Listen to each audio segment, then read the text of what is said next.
Tallinna linn on valmis saamas oma selle aasta eelarvet ja kuulates neid lauataguseid jutte võiks nimetada seda mõnes mõttes vigade paranduse eelarveks, sellepärast et vigu heideti ette nii riigivalitsusele kui eelmisele linnavalitsusele. Tallinnas tõstetakse sünnitoetust, koolitoetusi, vabastatakse lapsed lasteaiatasust. Ega me ei saa ajada maksupoliitikat, me ei saa ümber teha neid otsuseid, mida Toompealt tehakse. Aga me saame nende tagajärgi oma linnakodanike jaoks leevendada. Eelnevate linnavalitsuse vigadena nähakse aga liiga suuri plaane ning investeeringuid kraabitakse maha.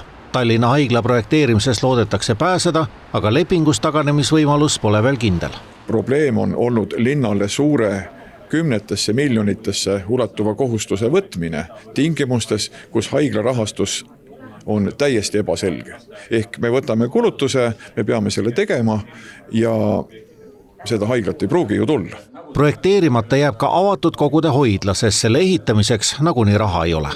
See oleks selline väljapanekuga muuseumhoidla, kus oleks võimalik päris suur hulk linnaeelarvet ära paigutada.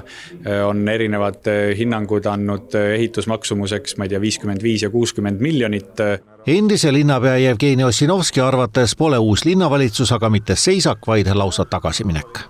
Ma arvan, et see üldine raam on ju see, et uus linnavalitsus suurendab püsikulusid 50 miljoni euro ulatuses ja kärbib samal ajal investeeringuid. Ehk siis Tallinna arengusse panustatakse lähiaastatel oluliselt vähem. Nii madalat investeeringute taset ei ole viimase 5 aasta jooksul Tallinna linnal olnud. Ja kindlasti, kui me võtame selle sama püsikulude kasvu 50 miljonit aastas, see on 10 aasta peale 500 miljonit eurot, mida saaks siis tegelikult kasutada investeeringuteks. Raudsepp pareerib, et eelnevad investeerimisplaanid olevat täis olnud ka iluasju, mida pole linnaelanikele tegelikult vaja. Ma võin ühe näite tuua, et Putuka väilal on kõrgepingemastid, mida ei kasutata ja laual on olnud ka ettepanek näiteks 5 kõrgepingemasti 300 000 eest kuni 300 000 eest siis konserveerida, et seda nagu dekoratiivelementi kasutada.